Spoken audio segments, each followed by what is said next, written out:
5:50. Tulog pa si Kira kaya.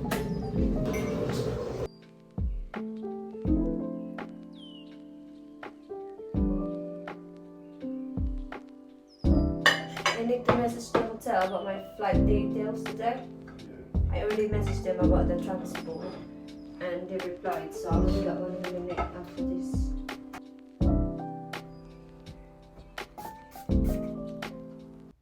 .30 na. So, nandito ako ngayon sa kwarto ni Kira kasi kailangan kong i-prepare yung kanyang uniform sa school para sa kanilang forest day. Every Friday kasi sila may forest school. Yung parang naglalaro sila sa sa mud. Yung climb sila sa trees, ganon. So kasi last week tinawagan ako ng school na wala daw outfit si Kira para sa kanilang forest. So yun, dinrap namin ni mother-in-law ng Friday. So ngayon, kailangan ko siyang i-prepare or else makalimutan ko na naman siya mamaya. So may pasok ako, actually 12 pa yung pasok ko, 12 to 4. And then bukas, late ako at saka sa Sunday kasi may stock takes kami. So yun lang naman yung pasok ko. And then kailangan yung ilagay ko kay Kira is mga black. Kasi at least kung magka-putik man siya, hindi siya halata. So yun yung ilagay ko.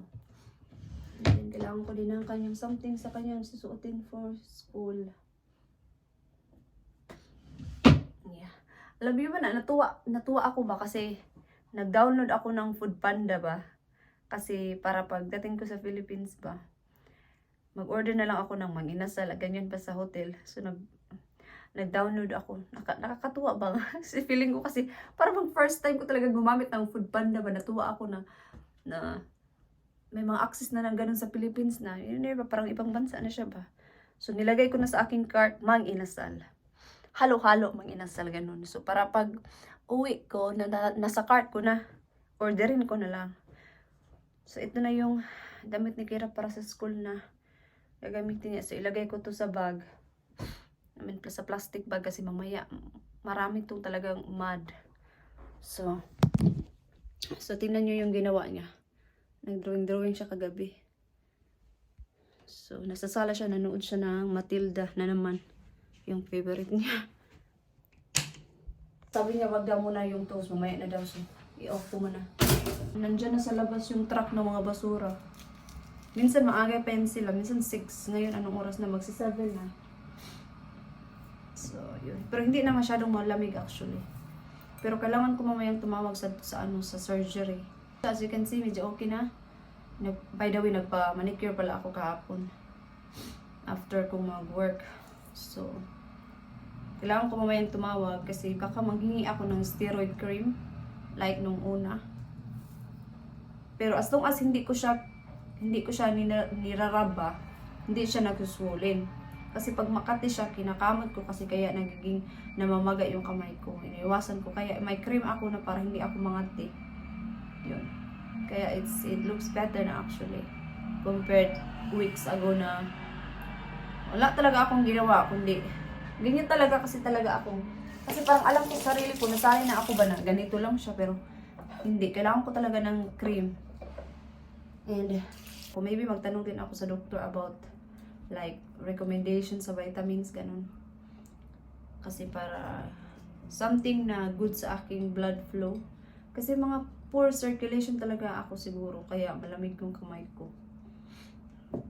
Maybe dahil lang talaga malamig dito.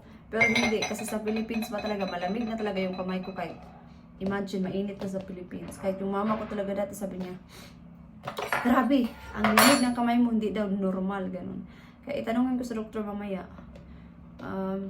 Sometimes tumatawag lang naman yan sila. Hindi na need pumunta sa doktor. Minsan tinatawagan ka lang nila and then sasabihin mo kung ano yung concern mo. But fingers crossed makakausap ko mamaya yung receptionist kasi pag morning you're on the next queue. Yun pala, nasa number 30, 32 ka, 30, minsan nga number 50 pa. So, tingnan natin mamaya, tawagan natin ng 8:30. Slice ng mga fruits. Yung toast ni Kira, mamaya na daw siya mag-toast. You playing with your... Oh, this is good. this is good. Yeah. I'm just not dancing a little light. Your hair is so long. You said you're gonna leave it. Yeah. No haircut, yeah? No, never. Never? Only when I decide. Yeah. It's actually really good as long as you're looking after it. Like put hair oil. Mum, you don't even know a hairstyle. I'm just gonna do a pony. Why would you jump? Can't even know. You'll be doing my peach. I'm gonna go get a coffee. Yeah, I'm gonna go get a coffee. Oh yes, good coffee. Yan yung mga Lego niya, guys. Tingnan niyo yung mga Lego niya. Wait, that's good coffee. Yeah. I think you got another one, don't you, Bob? The one from Christmas. So for Yeah. I'm gonna drink some tea. Let's go sit down. Kira nakaalis na. Kanina pa. So, tumawag ako sa ano ba, magpabook sa aking GP. So, obviously, as always, wala na ng mga available. So, sabi ko sa kanila, sabi ko sa receptionist, meron naman akong record before, na pumunta ako before at nirestahan ako ng steroid cream. Tapos sabi niya, alam ko naman na hindi talaga pwedeng walang doktor. So, kailangan ko daw yung nurse o doktor. Tingnan muna yung kamay ko. Pero sabi niya, nag-send siya sa akin ng link. I-send ko yung picture. So, nag-send na ako ng picture. So, hopefully, may ano tayo ba? May feedback tayo later today. But I don't know because it's Friday. Pero, kailangan ko talaga ng cream. Sinabi ko sa kanya, gumamit ako ng cream ngayon na over the counter. Nakatulong naman siya sa pangangat eh. Allergy talaga ako guys, as in. Kaya, as you can see, pag nakikita niyo ako sa vlog, meron talaga akong gloves. Hindi yan sa pagiging, maarte or something.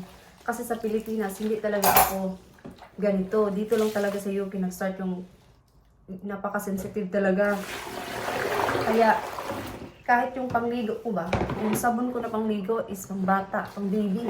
Kasi kung gumagamit ako ng ibang yung mga Dove, gano'n, ng mga sabon, ay naku, wag na, nangatita, mangatol ko ana ba.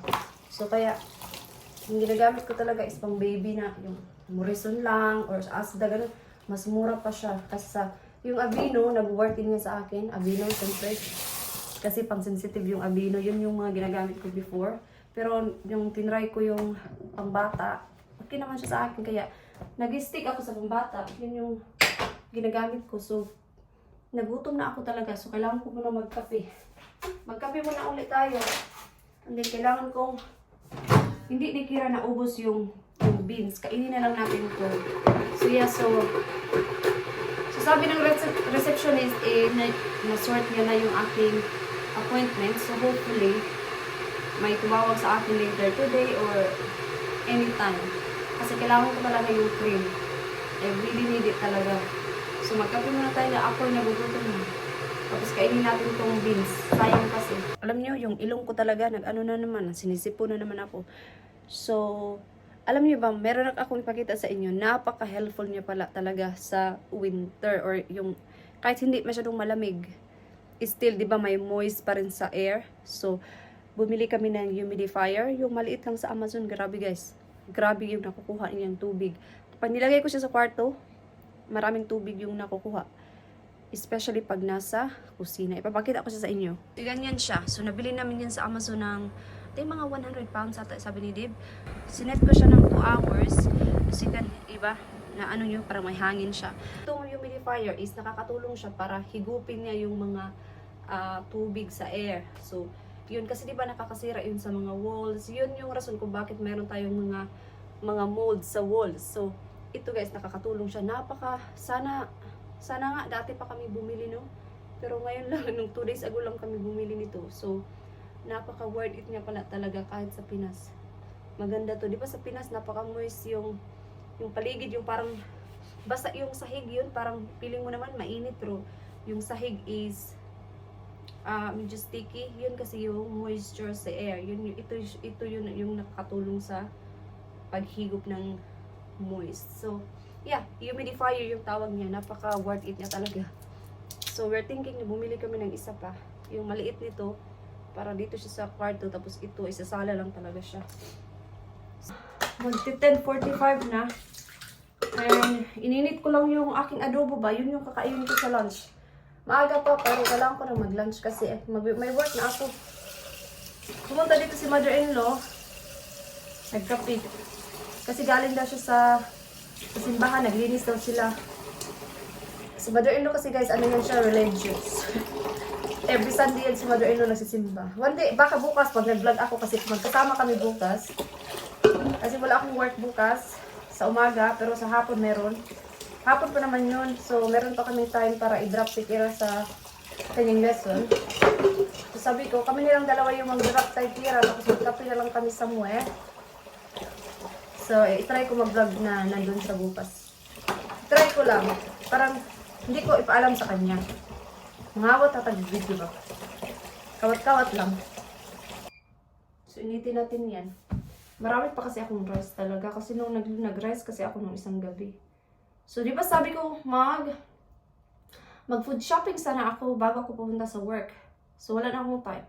Kasi tumawag pa ako sa doktor, nag-ready pa ako kay Kira, nag-ready pa ako sa sarili ko. Tapos, naglinis pa ako. Tapos, may work pa ako. So, bukas na lang. Or, mamaya na lang after work. Kasi, maaga pa naman ako matatapos. Kunti lang ba? Pang ano lang, pang top up lang sa fridge. Pero sabi ni Dib, siya na lang daw mamaya sa after work niya, punta siya sa Sainsbury's. So, siya na lang daw. Tapos yung iba is bukas na lang sabi niya. Kain muna tayo. Gutom na ang person, guys. Kaya, kain muna tayo. So, pa-on the way na ako, guys, sa work. Diyan lang pagliko. Pero papunta muna ako sa Superdrug kasi bibili ako ng makeup sponge. Yan yung bibilin ko. At ito na lang. Ito. $4.99 na lang siya. Ito din, $6.99. Pero ito kasi yung gamit ko, yung yan. Kaya yan na lang yung kunin ko. So, nandito na ako ngayon guys sa work. Tingnan yung itsura ko dahil mahangin sa labas. Maaga pa, pero meron pa naman akong 15 minutes bago ako mag-clock in. So, hi! Tapos na ako nag-work. So, mag-4:30 na. So, natapos ako ng 4. Pero dumiretso kasi ako sa grocery ba. Madalian na to, i-haul ko lang very quickly. Kasi nandito na yung si Kira maya-maya. So, bumili ako ng tinapay, cheese, sweet corn, strawberries, broccoli, and aking croissant. Kasi magkakape tayo in a minute. And then pasta sauce. Chicken pie for Dave. And yung cod na fish. And then breaded chicken steaks. And then chicken breast. And minced beef para sa ating pasta next week.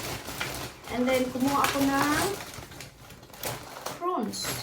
Yun lang naman yung binili ko. So, isasend ko to kay Dave para makita niya kung ano yung binili ko. Para hindi niya na bilhin. So, 4 hours lang naman ako nag-work. Actually, boring today. Kasi, hindi pa siya lang busy. At 3 kami. So, nag-usap-usap lang kami. Nag-chat-chat lang. So, yeah. Ipot away ko muna to. Tapos, pagtimpla na ako ng kape. And then, kainan natin na croissant. Almond croissant. So, ito siya. Masarap to guys. Kuha tayo ng plating to. And hindi ako magluluto ngayong gabi. Kasi magti-take away kami. Yeah. Dapat, bukas kami ng gabi magti-take away. Pero, matatapos kasi ako ng late ng 8. Kasi, from 4 to 8 ako bukas. Ngayon lang namang week na to kasi may gagawin kami sa work pa. And the following week, yung iba ko rin ka-work. So, it's fair to everyone. So, pinag-isipan namin Chinese or Indian. Pero gusto ni Kira Chinese. So, much Chinese kami. So, magluluto ako ng rice after kong magkape. Mag-relax muna ako, guys. Okay?